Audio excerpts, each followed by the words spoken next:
Halo guys, selamat datang kembali ke channel ini.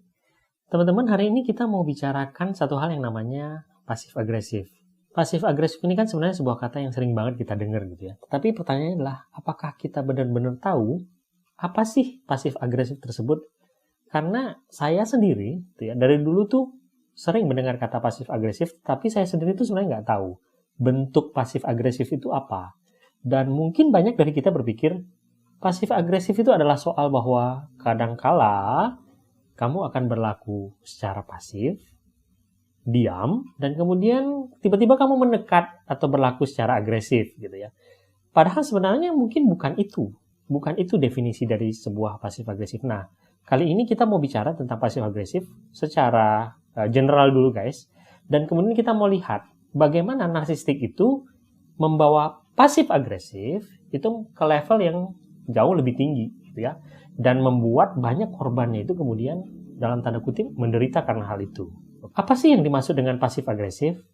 Jadi sebenarnya ya guys ya, pasif agresif itu adalah suatu kondisi di mana seseorang bereaksi terhadap rasa kecewanya dia, rasa ketidaksetujuannya dia, rasa frustasinya dia, tetapi dia justru merespon itu berkebalikan dengan hal yang biasa dilakukan oleh orang-orang gitu ya.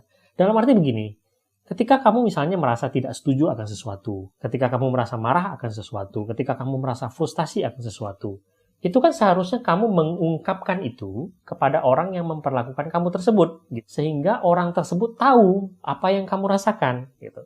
Tetapi seorang pelaku pasif agresif itu justru melakukan sebaliknya. Dia justru memendam perasaan yang dia punya, tetapi kemudian dia mengungkapkan itu melalui hal-hal lain yang menurut dia itu mewakili apa yang dia rasakan. Yang sulit adalah kebanyakan orang yang ditarget tersebut justru nggak tahu akan hal itu, gitu ya. Nah, sekarang pertanyaannya adalah begini, kenapa seseorang harus melakukan pasif agresif? Bukankah lebih mudah untuk menunjukkan bahwa dia nggak suka? Jadi begini, seorang pelaku pasif agresif itu, dia melakukan itu karena sebenarnya akar permasalahannya lah, biasanya mereka itu adalah orang-orang yang sebenarnya tidak punya kepercayaan diri bahwa mereka itu akan didengarkan, atau ketika mereka mengutarakan apa yang mereka rasakan, kefrustasian yang mereka rasakan, mereka itu tidak akan didengarkan. Artinya bahwa ketika mereka mengungkapkan apa yang mereka rasakan, mereka tidak percaya bahwa mereka itu akan dihargai atau didengarkan.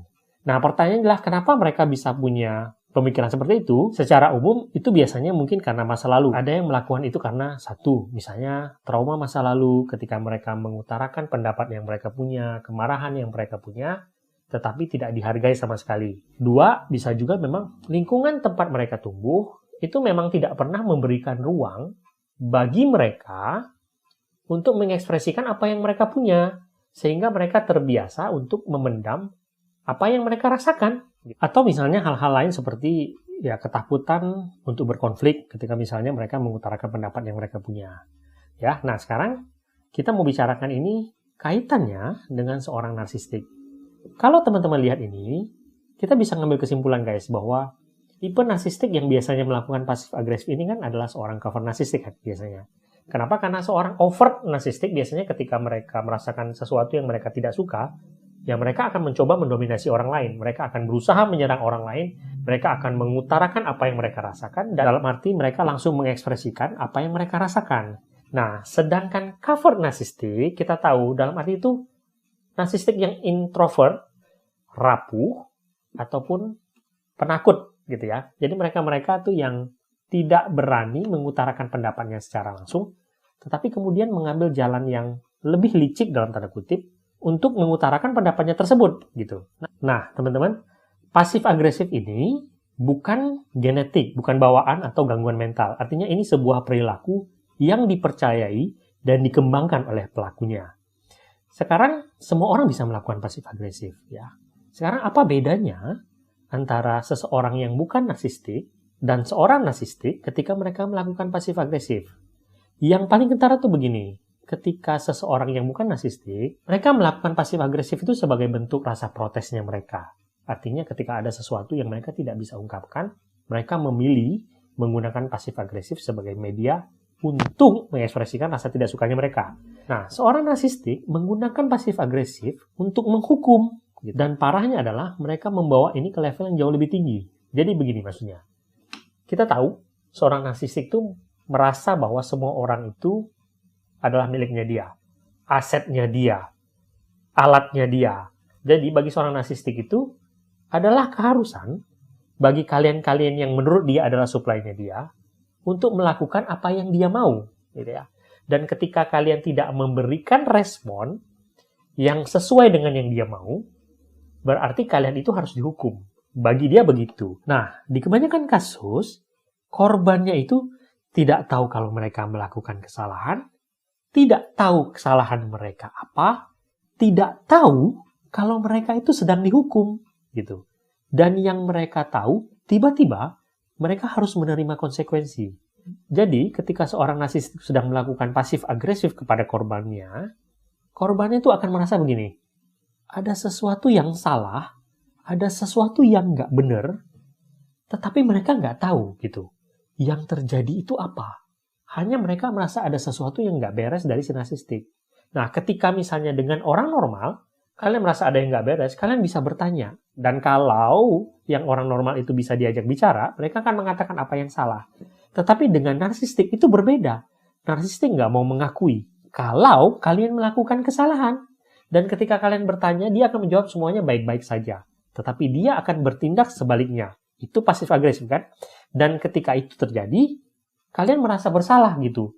Merasa bersalah karena kalian merasa melakukan kesalahan yang kalian nggak tahu, kalian merasa dihukum, dan semakin merasa bersalah ketika kalian bertanya, salah kalian apa? Narsis itu memperlakukan kalian seolah-olah kalian itu bersalah karena tidak tahu kalau kalian itu salahnya apa. Gitu loh. Ini membuat keadaan itu menjadi lebih buruk. Dan inilah yang membuat pasif agresif itu menjadi sebuah hal yang sebenarnya sangat-sangat menguras mental dan pikiran dari para korbannya. Karena mereka nggak tahu gitu ya. Bagaimana mungkin kamu mau memperbaiki sebuah kesalahan yang kamu sendiri nggak tahu kesalahannya apa. Nah, sekarang teman-teman pasif agresif itu bentuknya apa sih gitu. Sebenarnya yang paling populer itu kan silent treatment gitu ya. Silent treatment itu adalah salah satu bentuk pasif agresif yang dilakukan oleh seorang narsistik. Saya nggak akan bahas lagi karena saya udah bahas banyak di video-video ini. Teman-teman bisa nonton kembali tentang misalnya withholding, stonewalling gitu ya, dan tujuannya apa, triknya apa aja teman-teman bisa lihat. Nah, beberapa hal lain yang biasanya dilakukan narsistik ketika mereka melakukan pasif agresif, gitu ya. Yang pertama adalah ketika misalnya mereka ditanya tentang sesuatu, gitu ya. Mereka nggak pernah mau jawab itu secara lurus. Ngomongnya berbelat-belit, nggak mau jujur, muter-muter, dan kalian nggak tahu gitu ya, tujuannya dia ngomong itu kemana. Itu satu. Yang kedua, bertingkah laku menyebalkan, memperlihatkan kalau mereka tuh marah sama kita, tetapi ketika kamu tanya sama dia, kamu marah apa enggak? Dia nggak mau ngaku, gitu ya. Itu dua. Yang ketiga, misalnya, menggunakan kata-kata yang menusuk, yang menyakiti hati, tetapi ketika kita bertanya sama dia, dia berkata bahwa, oh enggak, kamu tuh terlalu sensitif. Saya cuman bercanda aja sama kamu, jangan terlalu diambil hati lah, gitu. Tetapi dia terus mengulang, mengeluarkan kata-kata yang menyakiti kalian, gitu. Yang keempat, sengaja membuat masalah, tetapi kemudian ketika kalian sedang berargumen, dia akan menggunakan atau mencari-cari kesalahan di masa lalu untuk mendukung argumen yang dia punya. Untuk mencari pembenaran akan apa yang dia lakukan. Gitu. Yang kelima, ketika misalnya dia diminta untuk melakukan sesuatu, misalnya, dia setuju untuk melakukan itu. Tetapi kemudian, ketika dia melakukan hal tersebut, dia seolah-olah tidak melakukan itu dengan sungguh-sungguh. Dan di kebanyakan kasus, mereka tidak menyelesaikan tugas yang mereka sanggupin tersebut. Yang berikutnya, misalnya begini. Ketika mereka tuh punya kesalahan, gitu ya, dikritik misalnya. Mereka tuh nggak mau ngakui. Berarti, daripada mengakui kesalahan yang mereka punya, mereka justru menyerang orang yang membuka kesalahan mereka tersebut. Gitu. Dalam arti menyalahkan orang tersebut, kenapa mencari-cari kesalahan yang dia punya tersebut. Padahal orang tersebut membuka kesalahan tersebut karena memang dia melakukan hal tersebut gitu loh. Yang berikutnya, mereka tuh nggak pernah mau ngakui gitu ya apa yang mereka rasakan. Tetapi kemudian mereka marah gitu. Mereka marah karena kalian itu misalnya tidak merespon sesuai dengan yang dia mau Artinya adalah ketika dia lagi marah, dia nggak mau ngakui dia marah, tetapi kemudian dia menyalahkan kalian karena tidak mengerti perasaannya dia. Padahal kalian sendiri nggak tahu bagaimana caranya bisa menebak apa yang dia rasakan dan apa yang dia inginkan ketika mereka mengalami hal tersebut gitu. Yang berikutnya, memproyeksikan kemarahan yang dia punya, rasa tidak nyaman yang dia punya, tetapi dia memproyeksikan itu kepada orang lain dan menuduh orang lain yang punya rasa insecure tersebut. Nah, selain itu guys, beberapa hal lagi ya, seperti misalnya yang nggak pernah ngakui perasaan yang dia punya. Artinya ketika kamu bertanya segala sesuatu, mereka biasanya akan berbohong, misalnya gitu ya. Dan terakhir tuh gini, banyak pelaku pasif agresif itu guys, menghukum korbannya secara brutal tuh begini. Mereka tuh mengajukan diri, membuat janji kepada kalian tentang sesuatu yang penting dan di depan banyak orang. Dan kemudian secara brutal ketika saatnya tiba, mereka tuh bisa tiba-tiba membatalkan janji. Dan mereka nggak merasa bersalah tentang hal itu. Ini biasanya salah satu bentuk hukuman paling brutal yang dilakukan oleh seorang narsistik ketika dia melakukan pasif agresif. Nah, sekarang ketika kalian misalnya merasa bahwa kalian di pasif agresif, gitu ya, dan kalian nggak tahu sebenarnya kesalahan kalian apa, sebenarnya yang bisa dilakukan apa? Sebenarnya sistemnya sama guys ketika kalian menghadapi silent treatment. Jadi teman-teman bisa nonton video ini kembali. Artinya adalah yang nggak usah ngerespon gitu ya. Dalam arti ketika kalian merasa di pasif agresif, nggak usah ngerespon. Kalian nggak usah merasa bersalah dengan itu. Dan kalau kalian bisa konfrontasi, sebenarnya kalau memang narsistiknya itu masih dalam tahap bisa dikonfrontasi ya, misalnya, kalian bisa katakan gitu bahwa saya nggak tahu salah saya apa.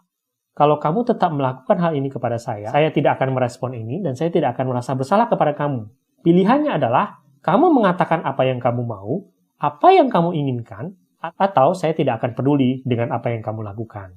Tetapi ini tentu dengan catatan misalnya narsistiknya mungkin levelnya mungkin lebih rendah ya. Dalam arti misalnya narsistiknya itu mungkin keadaannya masih setara dengan kalian. Tapi ketika narsistiknya itu sangat powerful, misalnya orang yang dihormati di dalam keluarga atau atasan atau misalnya pasangan yang lebih powerful misalnya, tentu keadaan ini menjadi lebih sulit gitu ya. Nah, itu beberapa hal yang bisa saya bagikan hari ini teman-teman. Semoga video ini bisa membantu. Sampai jumpa di video berikutnya.